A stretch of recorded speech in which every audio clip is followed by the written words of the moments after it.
86 tahun yang lalu, para pejuang muda Indonesia menggelar kongres kedua mereka di Gedung Keramat 106 Jalan Keramat Raya, Jakarta Pusat. Kongres ini melahirkan dua bayi kembar, Sumpah Pemuda dan lagu Indonesia Raya. Informasi selengkapnya kami hadirkan dalam segmen Tanah Air.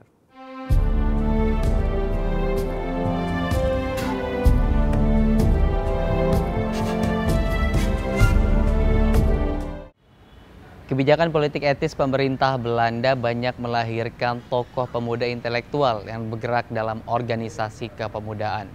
Begitu banyaknya organisasi pemuda saat itu mendorong Perhimpunan Indonesia untuk melebur mereka dalam sebuah Kongres Pemuda 1 dan 2. Dalam segmen Tanah Air kali ini saya akan mengajak Anda untuk menyelami peristiwa sejarah terjadinya Sumpah Pemuda di Indonesia.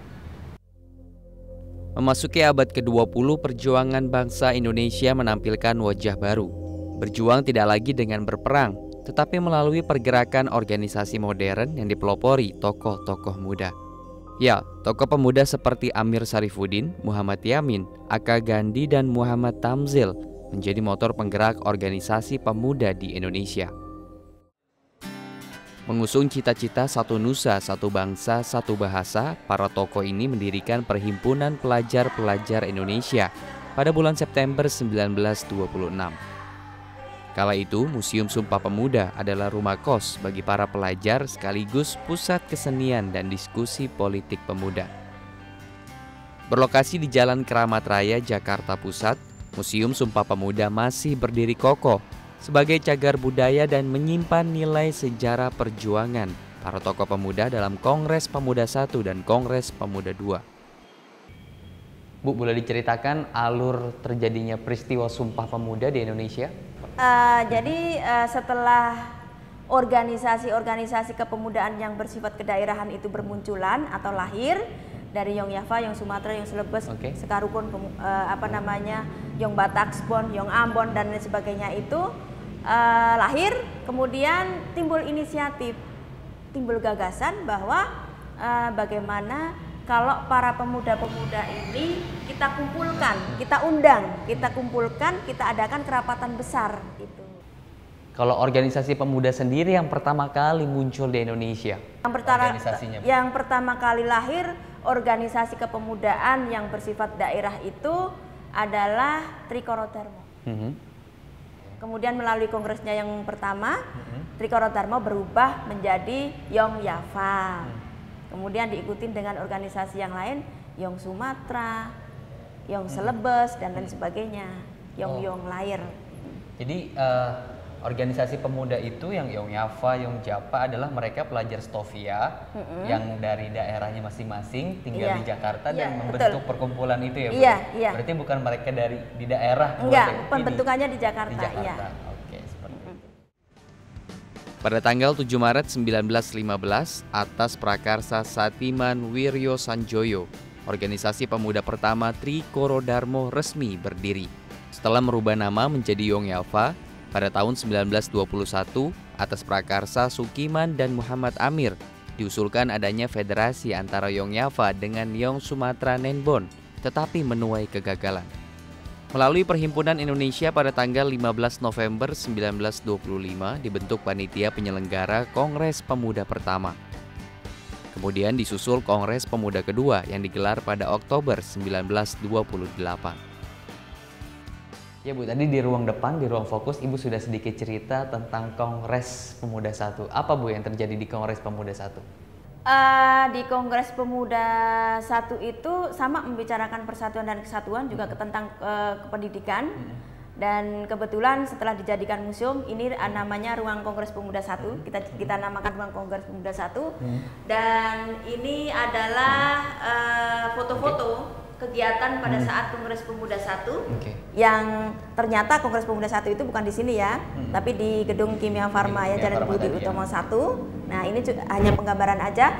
Nah, kemudian juga ada susunan acaranya, ada susunan acara kongres pada saat itu.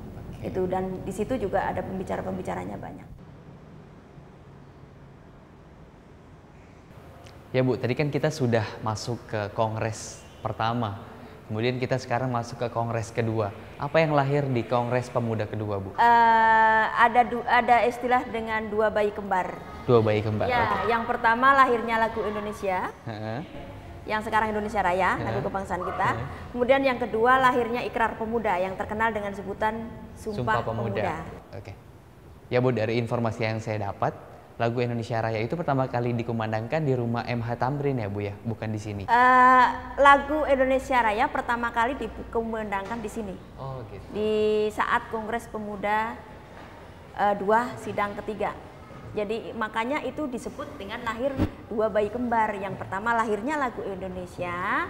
Dulu judulnya lagu Indonesia, sekarang Indonesia Raya, yang refnya Indonesia, Indonesia mulia, mulia. Sekarang menjadi Indonesia Raya Merdeka, Merdeka. Kemudian lahir Ikrar Pemuda yang terkenal dengan sebutan isi Sumpah Pemuda itu. Kami, putra dan putri Indonesia, mengaku bertumpah darah satu, tanah air Indonesia. Kami, putra dan putri Indonesia, mengaku berbangsa satu, bangsa Indonesia. Kami, putra dan putri Indonesia, menjunjung bahasa persatuan, bahasa Indonesia. Di museum ini terdapat juga ruang Indonesia Raya yang menyajikan perubahan yang terjadi pada lagu Indonesia Raya, baik dari perubahan instrumen juga lirik lagunya. Ya, Bu, jadi apa yang berubah dari bait lagu Indonesia Raya karya W.R. Supratman? Yang berubah, ini perkembangannya ya. Ini perkembangannya, ada 3 perkembangannya.